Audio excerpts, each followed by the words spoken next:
All right, I think we are live. This is the first time I've used this software, so we're gonna let a little bit of time go by, just in case we are getting viewers coming in from Facebook, from YouTube, and just want to make sure that we give everyone a little bit of time to join in. And gosh, my camera here looks really, really good, but from your YouTube live, it kind of looks a little choppy. We're gonna rock with it, guys. This is the first time doing an Ask Me Anything event like this one. Please start filling in the chat with any questions you guys have or want to get addressed or answered tonight. I've got a list of questions that were pre-sent before this video that we're going to dive into here shortly. But of course, if you guys have your own questions, yours are going to get bumped up to the top. So as we trickle in, let's give it maybe about a minute or two, and then we'll dive into things. Guys, please comment. Let me know where you're joining from. If you don't have any questions, all good. But would love to know who is with me and rocking and hanging out. And I'm going to get some questions popped into the chat so you can see exactly what we are answering. And guys, thank you so much for joining tonight. This is a fun event. I'm really excited, and it's so much more fun when we have people live with us, as opposed to, who wants to go to a party by themselves, right? I mean, some of us maybe, I don't know, but definitely excited to have you guys with me for sure. And I welcome all questions. There's no dumb questions, really, guys. I mean, seriously, there's so much to this game of real estate that any question goes tonight, and we'll welcome you guys and encourage you. Ask up. Let's get your questions answered. I'm typing the last question for the moment. Mike, what's up, brother? Dude, I was hopeful you joined. You're always supporting my YouTube journey here. By the way, if you guys are new to the YouTube channel, I don't know if you're joining from Facebook or YouTube, but please subscribe. We're looking to grow this channel for the long run. I'm not looking to do this for a month and quit. We're in this game.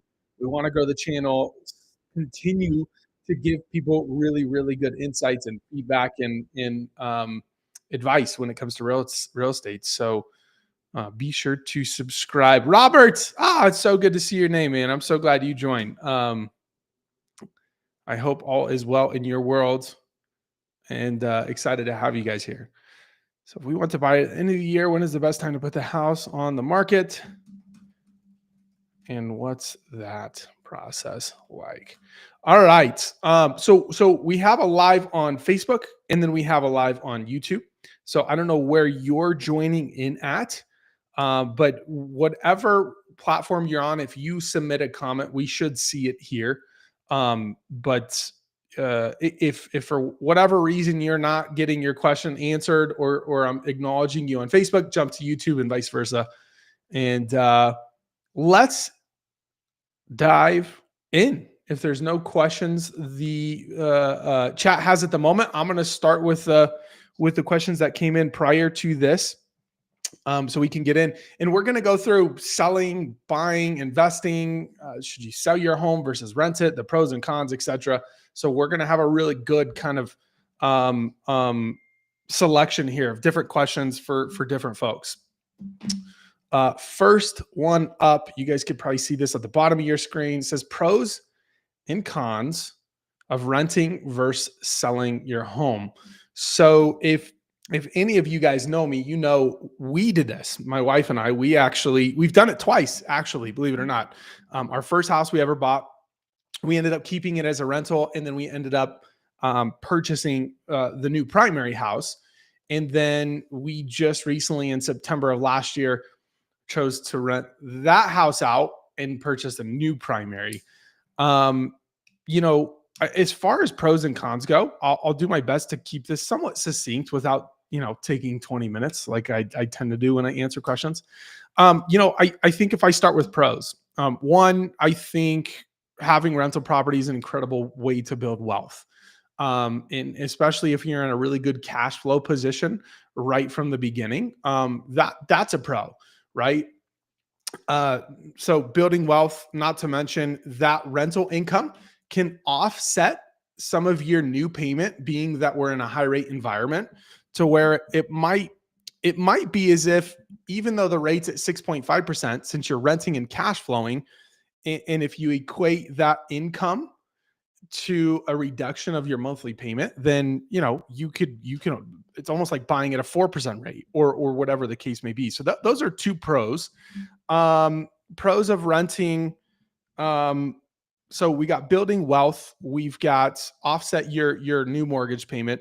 Um, I think another pro that I might not talk about a lot is I think renting your house out versus selling it um, is an incredible kind of hack, if you will, to get an investment property, because it's likely you bought that as a primary residence. So you had 3.5 to 5% down. Maybe you even use down payment assistance.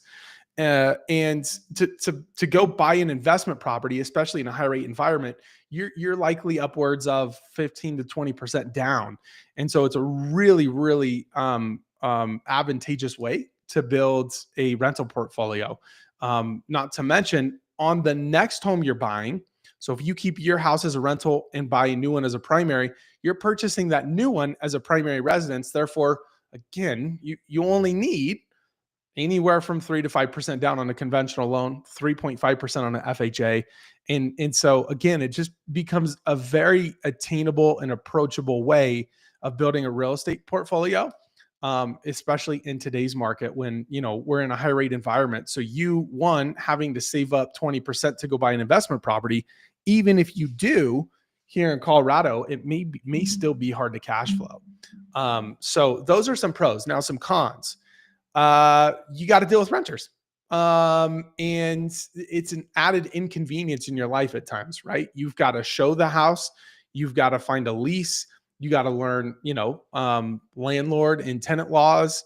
You have to manage the renters. I literally just got a text tonight from my renter, and he said, "Hey, we've got a problem. We've got an issue with water." Oh boy, right? My other rental, we've been they had a mice problem and we've had to take care of that. So that I would say is the biggest con is, sometimes instead of going home from work, you're going to the rental and taking care of things. And there could be an expense to that. So I would say that's a con. The other con is if you rent your house out as opposed to selling, and while you'll have maybe somewhat of an offset in the new payment because you have cash flow, it might not be as great as it would be if you just sold your home and you took all that equity and put it down on a new house. For instance, had we done that, had we sold our house instead of turn it into a rental, our budget likely would have increased by quite a bit because, we bought our previous house in 2019. For any of you that know the real estate market here in Colorado, home values skyrocketed between 2020, 2021, and early 2022. And so we were in a really good equity position to where had we been able to use that equity to purchase the next home, we likely would have been able to increase budget a little bit and maybe got into, something more desirable for our long-term goals. But we were okay with that not being the case and instead building wealth through an investment property. But that is definitely a con, is that, you might have greater purchase power by taking all of the equity out of the house by selling it, and putting it into the new house. Any pros and cons here? Let me think if I can think of anything else from our journey.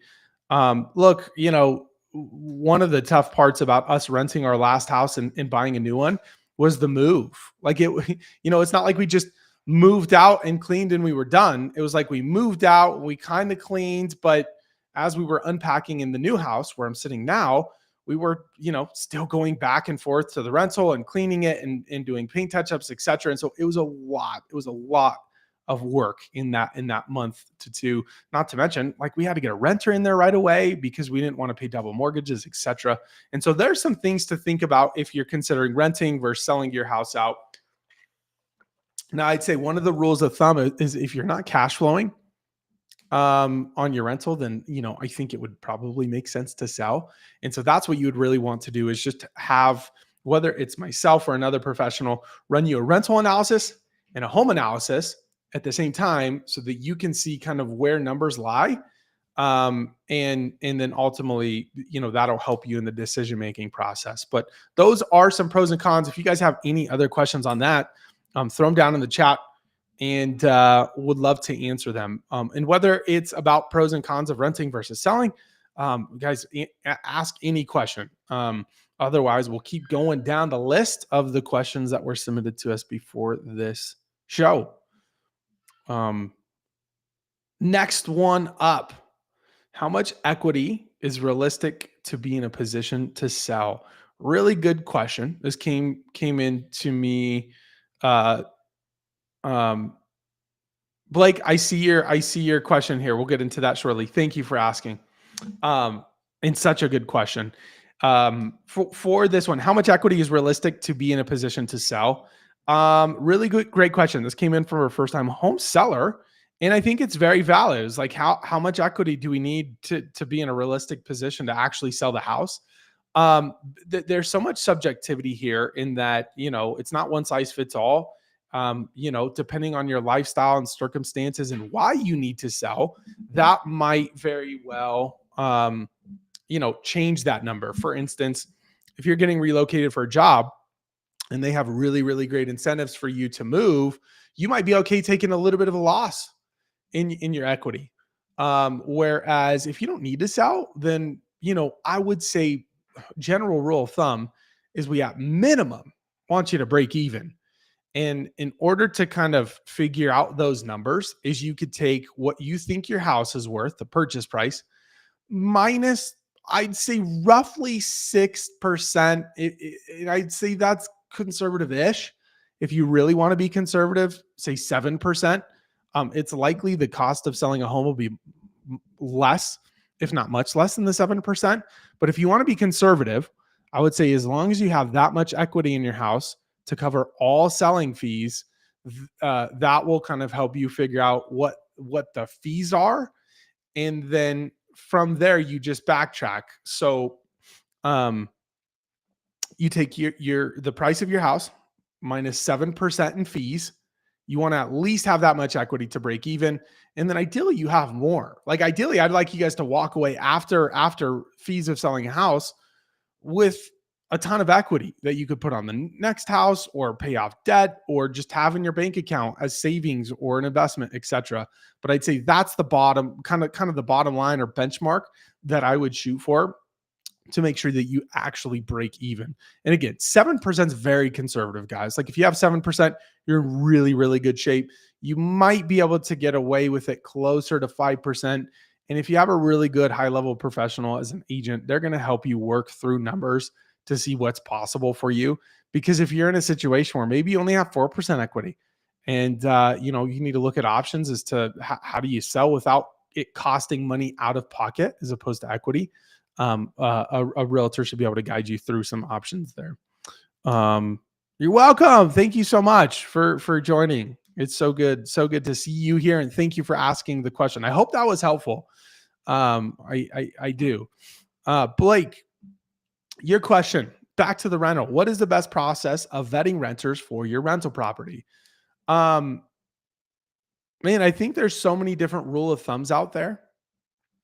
In regard to, tips, tricks, what to look out for, what not to look out for in terms of vetting renters.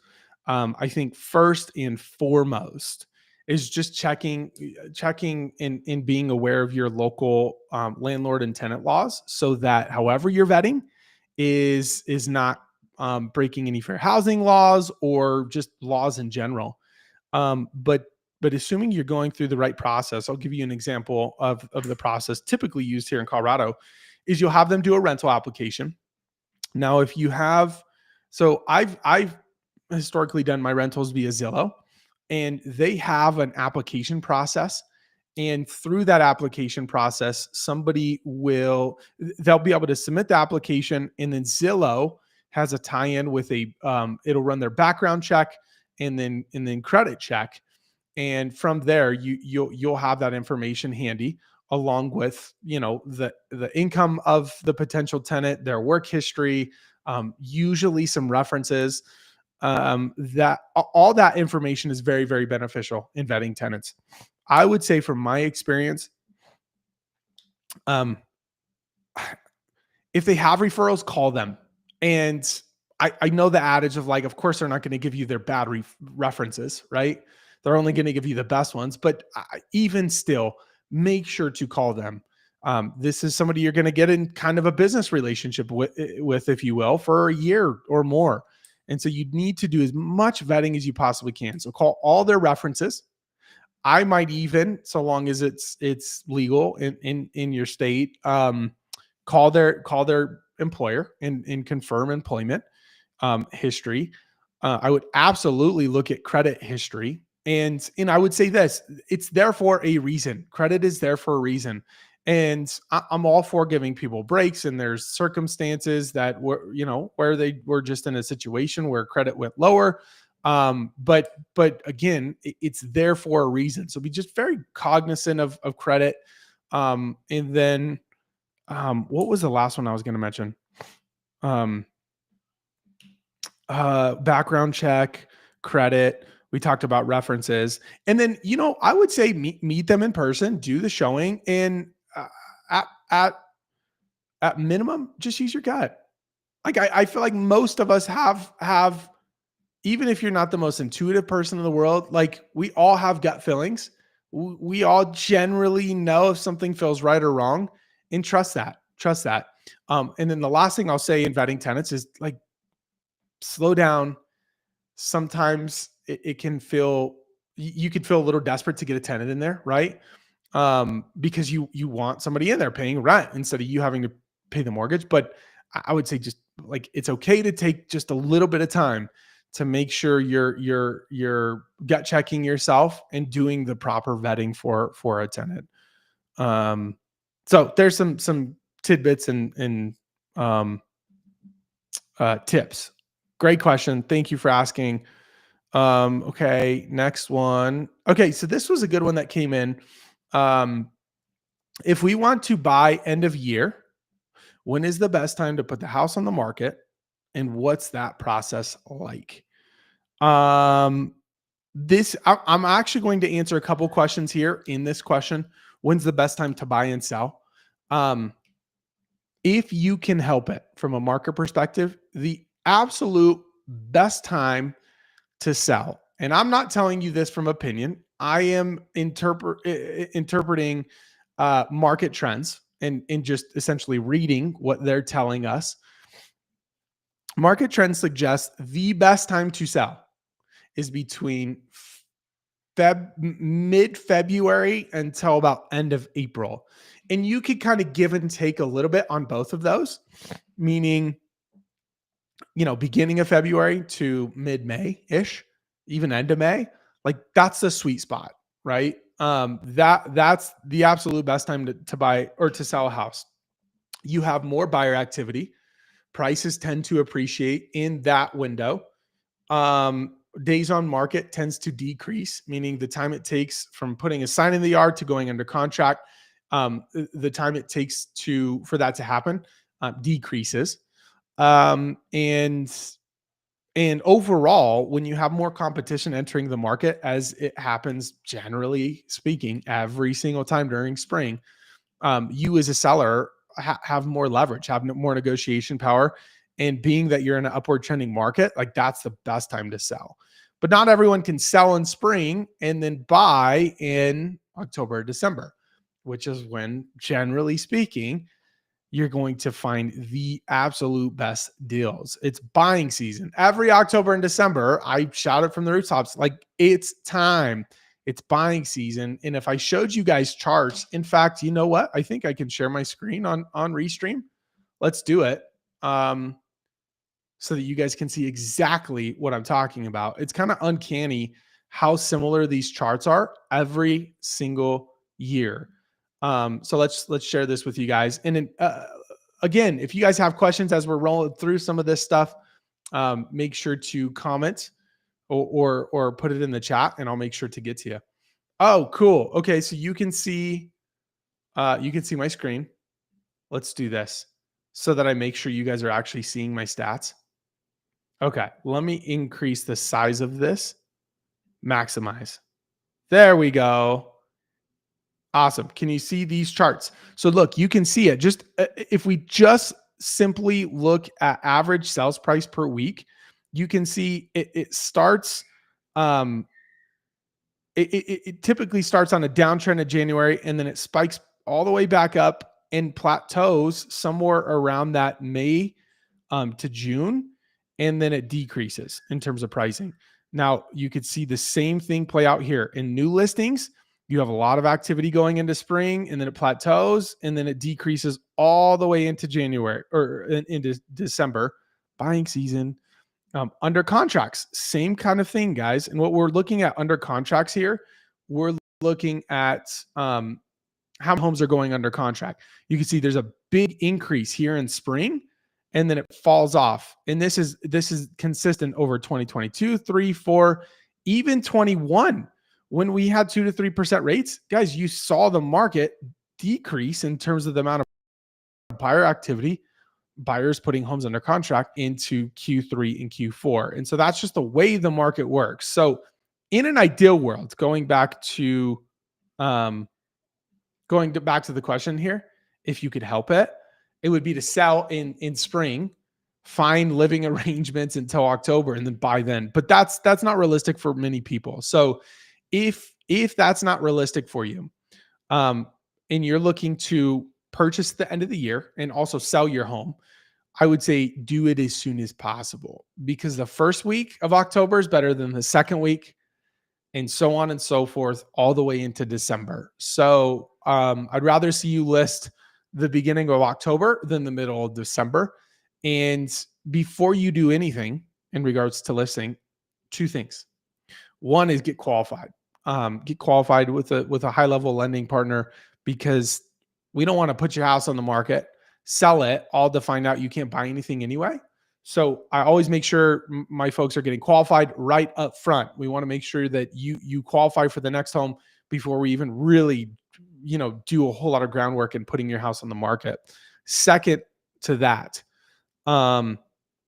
get with a high level real estate professional, whether that's me or somebody else, guys. Like, the consultative conversation we're going to have up front is going to set you up for success and save you a tremendous amount of stress just by going through the proper process at the right time. I'm going to kind of ask the questions you don't know to ask. I'm going to point things out that you might not have thought of, and ultimately we're going to build a game plan that you feel really good and confident about, and ensuring that we're making the right step at the right time, as opposed to putting the cart in front of the horse, cart in front of the house, cart in front of the horse. And then all of a sudden you're in a really bad situation. And guys, that, like, if you're selling a home and buying a home, like on the surface level, you get a realtor and like all's going to be great. There's so many different turns and twists in that road and journey and process that if you make one misstep, it could be the difference of you being in a situation where you have to sell, but you can't buy. And so you definitely want to make sure you have a really, really good team on your side to make sure that you're set up for success in those situations. So that is the answer to that question. Blake, of course, man. Thank you for asking. I appreciate it. Our rental properties next up for you guys. All right. I got other questions here. Unless you guys have some, I'd much prefer to answer whatever questions you guys have. And or engage in the chat. If you guys maybe not have a question, but maybe something that was insightful or really helpful about your process or journey that you didn't know, but now you do, and you're grateful that you do, feel free to throw that into the chat. All right. Thanks, Blake. Dude, this is such a good one that I love this one. What are the top upgrades a seller can do to maximize sales price and interest from buyers? To maximize, okay. And where in this list do master bathroom upgrades and landscaping fall? Awesome question. Know why you're asking it too. Okay, so one last time. What are the top upgrades a seller can do to maximize sales price? Yep, and interest from buyers. So first, rules of thumb: floors, paint, kitchen, bathrooms, like almost in that order. So those are going to increase the value the absolute most. And they're going to go the furthest, meaning like if you paint your house, you'd be shocked at how much of a difference that can make. And I don't know if I said paint. Floors, yeah, floors, paint, kitchen, bathrooms. And I would probably do them in that order generally. And here's the thing, painting a house is going to be much less expensive usually than completely renovating the kitchen, right? Floors, they can get costly, but again, to renovate a whole kitchen versus floors, you might go with floors. But there are some upgrades you can do. For instance, maybe it's not fully renovating the kitchen. Maybe it's just simply doing countertops. That can go a very, very long way. Maybe you don't need to, redo the cabinets and do backsplash, etc. All you need to do is counters. And that I'm telling you, it can go a really long way. Or maybe you have good counters, but all you need to do is paint the cabinets. So kitchen's always going to go a long way, and then bathrooms are going to be next up. Those are always good. And then, there's something to be said about curb appeal, right? Now that can fall under landscaping, that can fall under exterior paint. If your curb appeal is bad, think about meeting a person, like going on a first date or meeting your realtor for the first time or somebody that you're looking to do business with or a friend.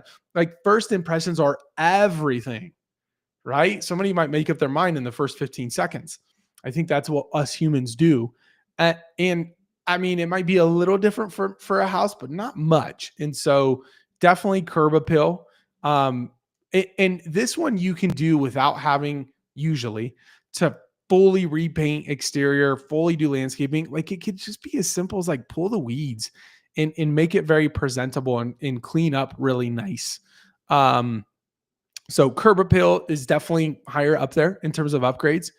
And master bathroom upgrades, I would say that's the number one bathroom to upgrade, right? Because everyone likes their master bathrooms. And so I'd say right under kitchen would be master bathroom, and then all the rest of the bathrooms. So that can absolutely go a long way in maximizing your sales price from interested buyers. And then landscaping, where does that fall into the mix? I would say that falls after paint, flooring, kitchen, bathrooms. And as far as landscaping goes, there's no doubt it increases value. But it's not going to be as much as the other things I talked about. And if you're just doing kind of a base level landscaping, it's going to help resell. But if you're really looking to like significantly increase the purchase of your house, your landscaping needs to be something of something to the effect of when a buyer walks out, they're like, oh my God, I love this. I have two houses in particular I sold last year, and they had that same backyard, right? Like you walked out and you're like, oh my God, like I'm just going to live out here all summer long. If you have that type of landscaping, that could compete with a kitchen or a bathroom, but it would have to be, a very significantly, it would have to be kind of over the top, if you will, for landscaping. But I will tell you this, sod, rock, cleaning up nice compared to like dirt, that will absolutely make a difference. We are working with limited cash and want to maximize. Yeah. Like I said, I would do bathroom first and then landscaping, but you can not cut corners, but you don't need to go over the top with landscaping for it to make a difference. But if you want it to make that big of difference, I think you're following me. Thanks for asking, guys. Any other questions? Let me know. Next one up is going to be, this is a good one. You guys, I think this is applicable to everyone. You probably have some interest in hearing this question. What's the biggest mistake buyers make in today's market? Okay. Mistakes buyers make. Here we go. Get on my high horse here. Start with my first answer. Not having a realtor. Guys, I had a conversation with an agent who showed a property to somebody who didn't have a realtor. And the conversations that came from that were, uh, head scratchers, to put it in a nice way. I mean, everything from this buyer is getting a 8% rate with their lender when, I have buyers locking in the fives. Um, uh, they didn't know you do an inspection after you go under contract. Guys, the reason you do an inspection after you go under contract is because you don't want to spend all this money just for the seller to be like, oh gosh, I really wanted to work with you, but we got a higher offer and we just accepted it. And then all of a sudden you're out all your inspection costs, right? Big, big, big mistake. But these are all like everything that came from me hearing about those conversations is completely avoidable with a high level professional realtor. And so and it's these little things that I don't think a lot of people think of that we do as agents that make a absolute world of a difference. Let me give you an example. There was um there was a client of mine 3 years ago. I want to say it was 3 years ago. We were seeing homes. They had already had an outside lender, not my lending partner. And guys, by the way, your buyer's agent should be competent let me think of how to say this. They should be competent enough to have lending conversations with you. Now, you should have a really strong lending partner. And many times I refer my folks to have conversations with their lender, my lending partner, hopefully. But still, if your realtor doesn't understand lending and is not involved in those conversations, um, from my perspective, that's a little bit of a yellow flag. Maybe some will disagree, and okay, fine. But here's an example. My competency in lending saved my clients, I want to say $3,000 a month, or that would be big, $300 a month. And I believe they saved 6,000+ in down payment, all because we happened to be looking in an area that was USDA. And I said, hey, have you talked to your lender about USDA? It's eligible here. And it's an incredible loan because of all of these reasons. And if you haven't looked into that, you should, because it could probably save you a lot of money. Sure enough, they go to their lender. Lender says, oh, yeah, we could do it USDA. And I'm like, wait, wow. That's what I'm saying. Like, it's so important to have a really, really great team. Not even knocking the lender, but like, don't you want the lender to get the realtors back and the realtor to get the lenders back in those scenarios where maybe he just didn't think of it because maybe they weren't looking there at first. They had another realtor prior to me. But gosh, having a good agent, it's little things like that I know to look out for in making sure we're looking out for your best interest every step of the way that make all of the difference. And so that's the biggest mistake I think buyers make in today's market is going in without an agent. I think, I don't know that I would say this is a mistake buyers make, but maybe an encouragement to anyone who listens to this. Guys, ask all of the possible questions you ever think of, even if you think they're stupid, even if you think you're bombarding your agent and being a bug, ask away. The more educated you are, the better results you're going to have. I like to have partnerships with my clients. And what that looks like is I'm welcoming them to ask me questions. I'm welcoming them to challenge me on things, to come up with their ideas. I'm open to hearing their ideas. There's been many times where a client has an idea and I'm like, you know what? Yeah, absolutely. Let's do that first. And so as a buyer, like, engage with your agent, start to learn and become educated through asking questions, because it's only going to help the both of you create the most successful experience possible. Any biggest mistakes buyers make in today's market? No, guys, I think if you just do those two things, you're going to be in really, really, really good shape.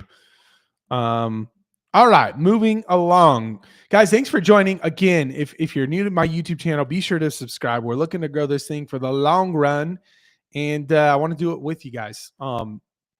This will be very I don't want to go to the party by myself. right? And so I want you guys to come along the journey with me. I want to grow my audience, give you guys valuable insights that you can take into the decision making of real estate. And so be sure to subscribe. Let me know where you're joining from and ask questions so that we can answer them. Until we get another question in the chat, I've got a kind of list of questions here that I'm looking at that I'm going to pick from. Here's a really good one. As far as market trends, I think this is applicable to everyone. So I'm going to ask it, or I'm going to put it in the chat. C Bookham 23. We would have been absolutely lost without a great agent. You guys are the best. I very much appreciate you guys more than you know.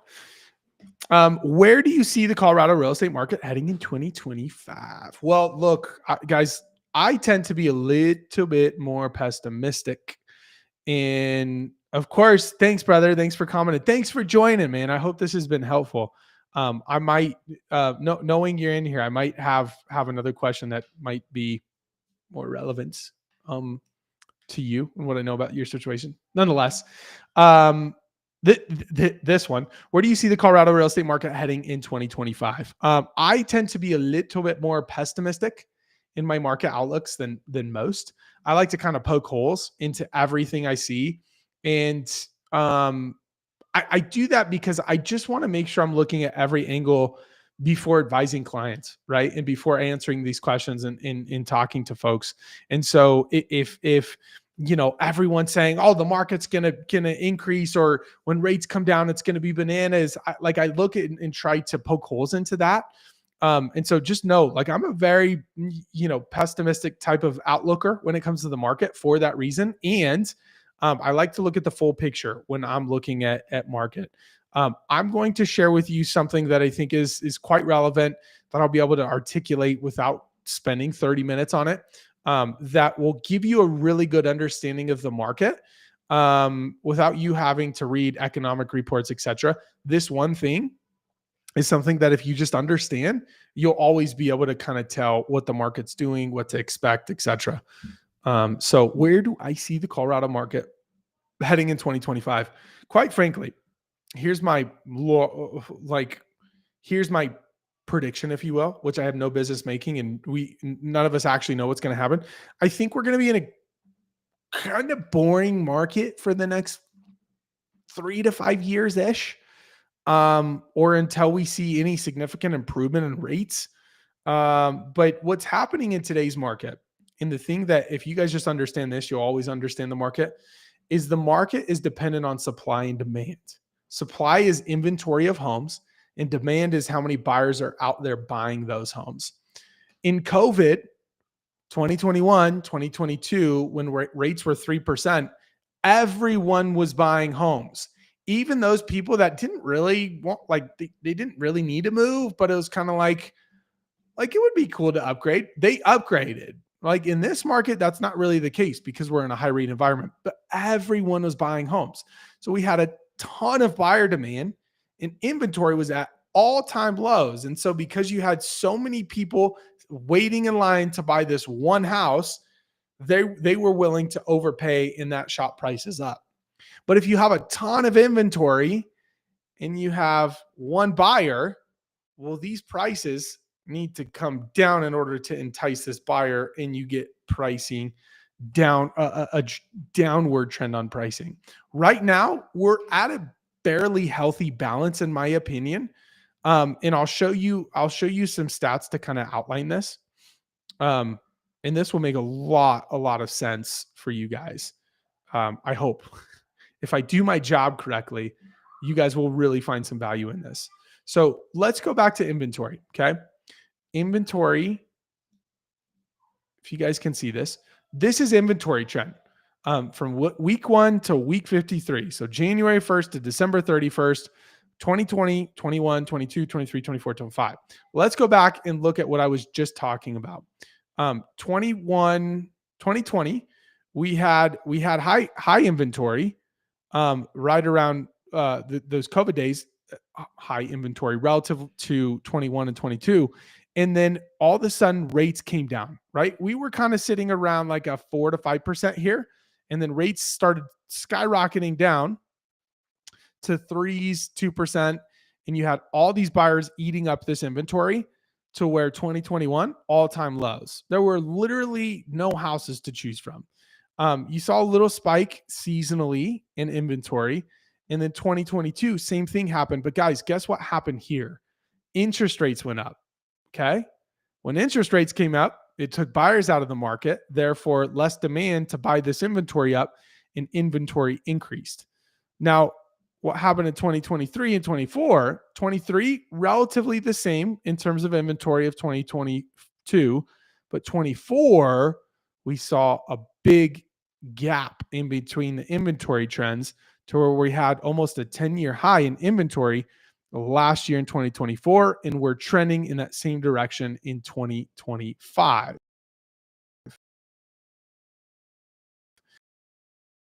And so, give me one sec. I'm switching over my restream to here. And so that's inventory. So in order to keep up with that inventory, we need demand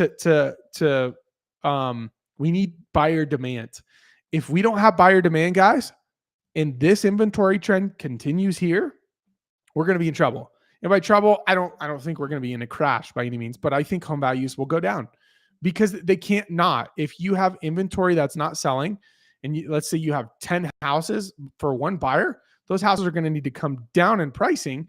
One, so that affordability is improved and we get more buyer demand. And two, like if you have 10 houses and one buyer, you need to incentivize that buyer to buy. But here's the good thing. Here's what we're seeing.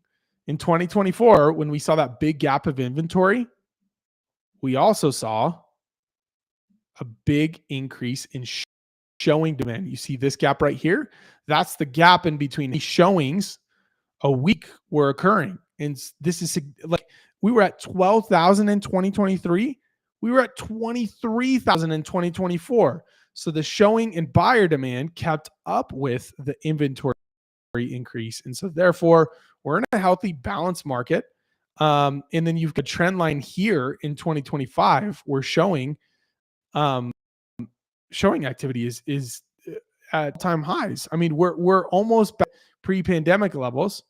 Not quite, but we're getting there, and that's good. It's good because inventory is high and need that showing demand. So if we can continue to see that, pricing remain fairly stable, but overall kind of boring. Maybe depending on your neighborhood and your city, etc. I don't know. My best guess is probably appreciation of anywhere from 0 to 3, maybe 4%, maybe. Now, some of that is dependent on time of year. Okay. So if you looked at the price trends of last year and you sold at spring, you would have sold here. If you sold at December, you would have probably sold closer to here. Right. And so pricing might go up 6% in spring, but retract into December to where year over year, we might only be up 1%, 2%, 3%. Does that make sense? So as far as where I see the real estate market, I think that's where we're going to land, somewhere in that realm. And I say that having been very, very pessimistic a month ago. Looking at inventory, I was like, this might be the year. This might be the year where home values actually decrease and we're in a downtrending market. And if that were to happen, inventory would need to continue to rise, buyer demand would need to fall, and rates would need to stay higher for longer. If we get an improvement in rates, everything could change, guys. If we get rates in the 4s, I think the market goes bananas, relatively speaking, because you have all those suppressed in buyers who sat on the sideline that have wanted to sell and buy, but they have really cushy rates. They have a 3%. And finally, we're starting to see them move. They're getting sick of waiting, and they're a little bit more open to a higher rate. But there's a ton of pent up demand, guys. If I showed you one of the other data pieces we track, is the population trend line growth in Colorado to the amount of transactions, inverted. So historically, we've had more transactions than the population growth. And that kind of curved this way to where we have less transactions, even though the population's growing. And there's a big gap of buyers who have not bought yet. And so, with all that said, I think that's really, really healthy in the sense that I just, unless rates got to like 15%, or we had an insane amount of inventory flood the market, which I don't know that I see. I don't think there's going to be anything like a crash, but there could be a fairly boring market or maybe a little retraction in price if rates stay higher for longer. But if there's any change in rates, and we probably see, my guess is the threshold of where a lot of buyers enter the market is probably 5-ish. If we see 5-ish, definitely 4, then we're going to have quite a bit of buyer demand. We just are. There's a lot of data to back that. And if we have a lot of buyer demand, that will keep up with the pace of inventory. And overall, I think we'll be in a fairly healthy, balanced, but kind of boring market in that way. Whew. Man, I feel like I'm running laps with my voice. Usually I'm asking the questions. Guys, any other questions you have? We got about 15 minutes here. I'm going to look through my list and find the best possible one, and hopefully leave you guys with a bang here.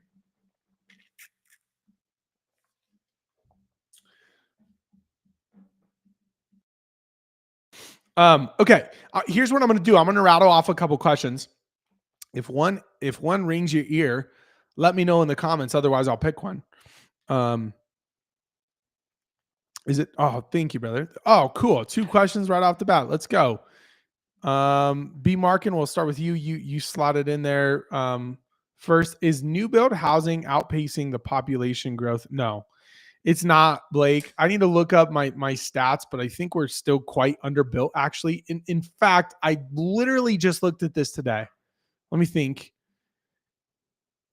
Oh, there was a percentage. I'll have to get it to you, but no, new build housing, as much as there is not outpacing population growth from the data I have. Maybe there's something else out there that I'm missing, but no, I think we're still quite underbuilt, relatively speaking. In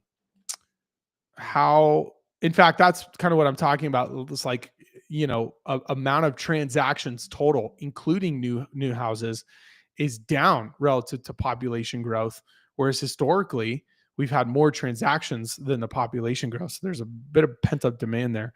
How will that affect future prices? And do you see buyers more interested in new build or existing homes? How will that affect future prices? I mean, I don't think there's going to be, if we were overbuilding for population growth, I think prices could come down because that would give us more inventory than buyer demand. But I just don't think we're in that market. And we might not ever be. I don't know. We'll see if they can catch up from, I think that it was something absolutely stunning. I think the stat is in 2000 to 2010. I think there were 40 million homes built in the United States. In between 2010 to 2020, there was like 9 million. Don't quote me on those numbers, but it was that drastic to where you were like, oh my goodness. It was like 4 times the amount of houses were built in the first decade of the 2000s as opposed to the second one. And so I just don't know. We'll see if they can catch up to that. And so therefore, Blake, I don't think inventory is outpacing population growth. And so as far as the effect on prices, it's bullish. And do you see buyers more interested in new build existing homes? New builds, man. I mean, just we're in a high rate environment, and builders are able to purchase a big, huge lump sum of money at a lower rate and then use that money for all their buyers. And because of that, their rate incentives are super, super aggressive. I just had a builder reach out to me in their offer. Guys, hold on to your seats. Buckle in. I called my rep twice and texted her once. And I was like, are you sure? Are you sure this is happening? She said they're offering 3.99% rates, a 30-year fixed loan for homes that close before April. A 3.99%. And that's not just the first year. And then for a 30-year fixed loan. I'm floored, guys. I didn't think we'd see that for quite some time. like a 399, absolutely incredible. For every percentage rate decrease or increase, you could potentially be looking upwards of $200 to $400 a month. And so if you take the average of that, $300 a month. So if you go from 6.5 ish market rates, let's say you would buy that down to 6%. We're talking, 2 percentage points below that. That's $600+ a month you're going to save on the same priced house. Absolutely crazy. So for that reason, Blake, a lot of people are going to new builds, but don't get me wrong. Existing market, it's still happening. It's still happening. Christian, oh my gosh, dude, such a good question. I love this question so much because I was right there. I was literally in this situation in September. Okay. Christian says, is it normal to fear a higher interest rate?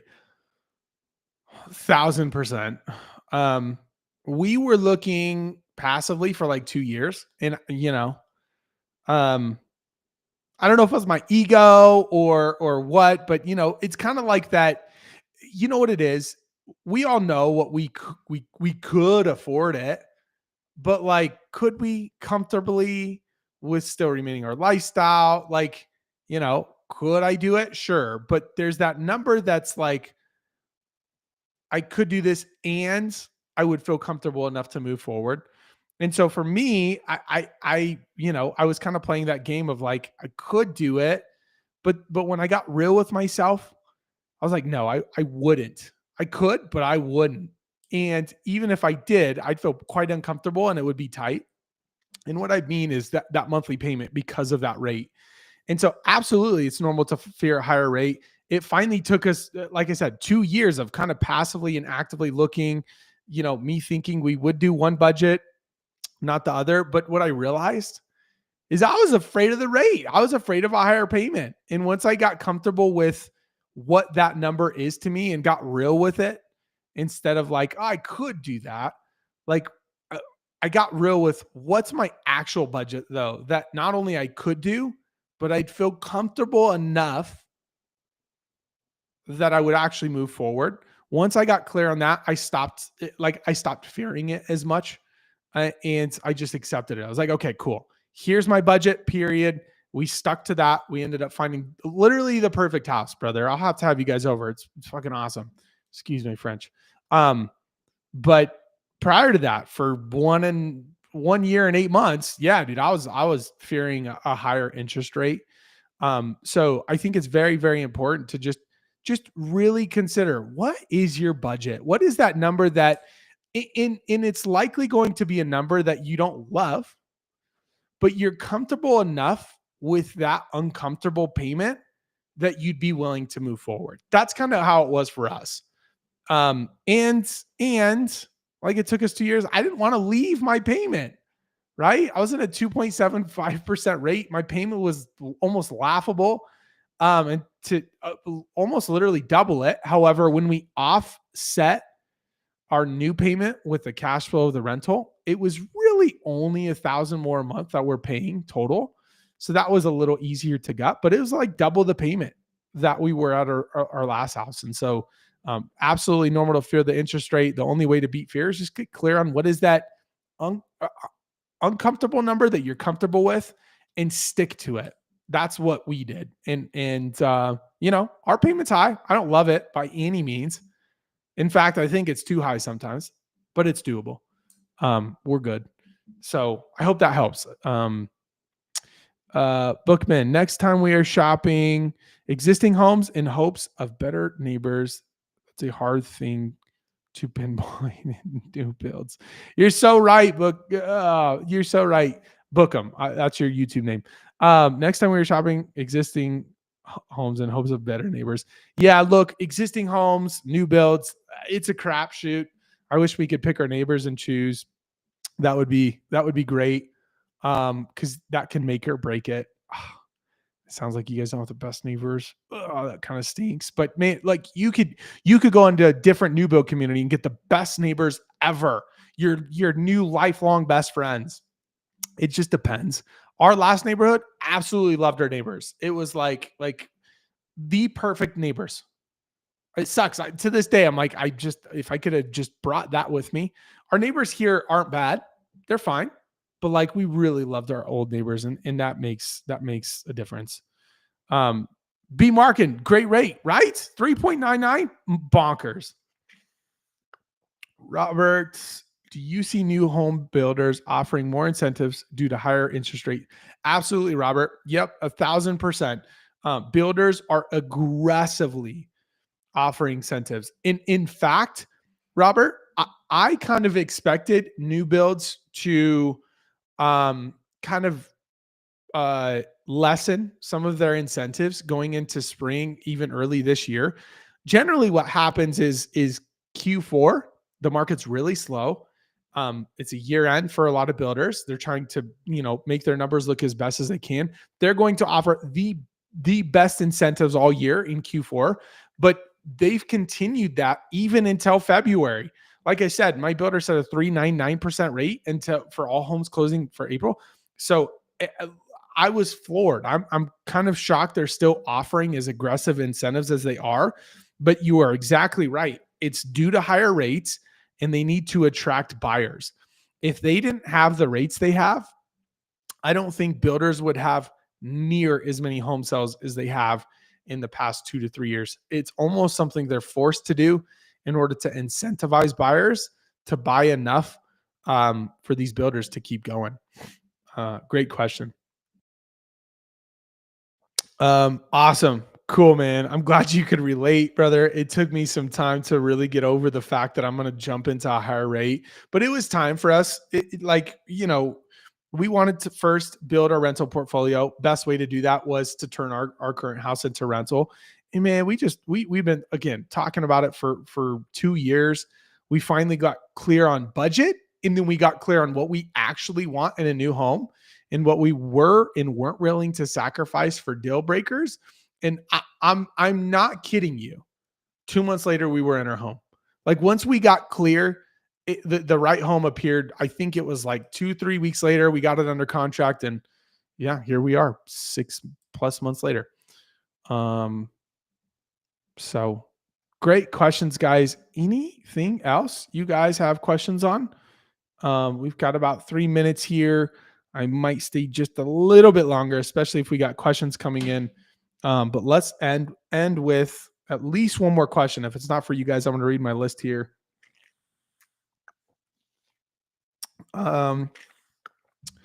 There's what's the best way to compete as a buyer in multiple offers? You don't really need to worry about that. How does Brighton compare to other Denver metro areas for home value and investment potential?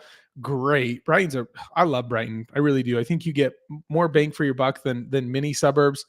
I think it's a great city overall in great striking distance to Denver, etc. What are pros and cons of turning your home into a rental? We went through that one. What's the best strategy for buying real estate with little money down? Down payment assistance is a great. Oh, book them. Yes. As far as neighbors. Yep. And thank you so much for joining. Thanks for coming on. I super appreciate you. What's the best strategy for buying real estate with little money down?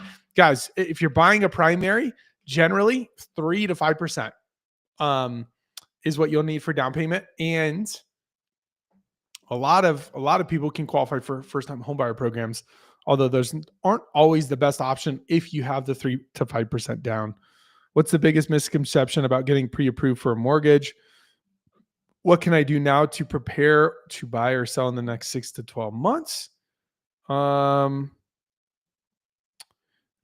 in the nation for what, Calvin?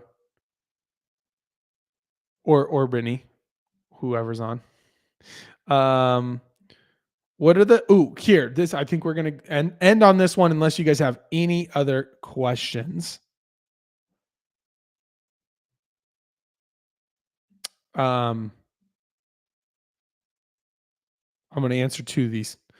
What's the biggest misconception about getting pre-approved for a mortgage? From my perspective, and I think there's some falsehood to this answer, maybe, But I think a big misconception about getting approved is it's going to kill your credit. I've never actually had somebody in my 10 years of doing this get approved and call me and say, "Oh man, my credit dropped by this many points." Getting pre-approved, guys, is almost always in every scenario the best first step. Period. Castle Rock 25th in the nation for growth. That's amazing. Awesome. If you guys have that article, send it to me. I'm not surprised. There's a ton of people going to the outskirts of Denver Metro. Castle Rock is right there. Plus, it attracts Colorado Springs buyers also because they can still commute. Um, and yeah, Castle Rock's great. Thinking you won't qualify. Oh, yeah, that's a good one. I think that probably stops a lot of people. But the beauty is if you don't and you're working with the right team, they're going to get you to where you can qualify, which I think is so important and a lot of people miss. Last question, guys, unless you have any, I'll stay with you. But the last question are, what are the top 3 things I should do before listing my home? All right, here's my cliche answers, but it's always the right answer. Get with a high-level professional realtor. Get pre-approved if you're looking to buy your new home. But if we take those answers, because we've all heard those, especially if you know me, top 3 things you should do before listing your home: declutter, touch-ups, and by touch-ups I mean paint. I mean cleaning up the yard, pulling the weeds, and then so you've got declutter, touch up, and clean. Like, guys, I know those sound so simple, but if you didn't do anything to your home in terms of upgrades and you just decluttered, you touched up, you did all the little things you've been wanting to do, right? For instance, for me, like I wanted to restain my deck before we moved out for the renters. I know how to do that. And I think that's a little above touch ups, but I just went and bought the paint and sprayed the deck. Probably took me 3 hours. Like I just did all those little things I've been wanting to do. And then I just did a deep clean. It makes all the difference in the world and will present your house in the best way possible. And then you can get into like, do we make any upgrades, etc. But man, just declutter, touch up, and clean. Those are going to be the top 3 things you need to do before you list your home. And like I said, the first 2 as a preface are always the first 2 steps. We always feared not qualifying. We rented forever. Man, that's such a great insight. I appreciate you for saying that because from my perspective and being in this business and just the way I do things, I'm always like, guys, let's just do it. Let's just see. The worst they can say is no. And if they say no, it's all good. Then we have information to bridge the gap between where you are today, not being able to get approved, to where you need to be in order to get approved. And so I've just always kind of seen it in such a collaborative way. But it's so interesting to hear that you guys had feared not qualifying and therefore you didn't do it. And I think that's to be quite frank, that's probably the story of most people. I get it. Who likes to be told no, right?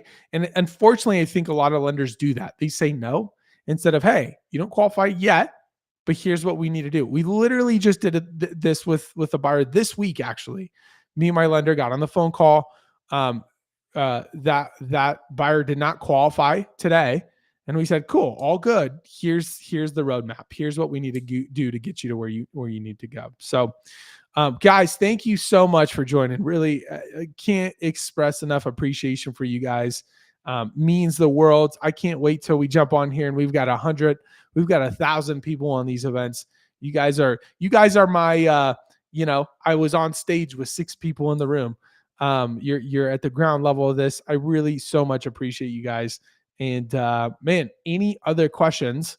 I've got a little bit more time here. If you have them, what's that question you've been wanting to ask, but maybe you're afraid to, or you're not sure if it's the right question or good question? I'll give you like 30 more seconds if you want to put that one down. And I'm just reading through all the comments. And I think we're good here, guys. Super appreciate you. If you haven't yet, subscribe to the YouTube channel. We've got so many good things coming for the YouTube channel, and want you guys to be a part of that. If you guys have any questions, my information is down below. My hunch is most of you have my information already, but if you don't, reach out. And can't wait to talk with you guys. Can't wait to see you on the next one. And again, thank you so much for joining. I very, very much appreciate it. Christian, thank you, brother, so much for joining. I hope this was helpful. And yeah, man, can't wait to chat as well. Robert, man, always love and appreciate you guys and the support of my business. Thanks for joining.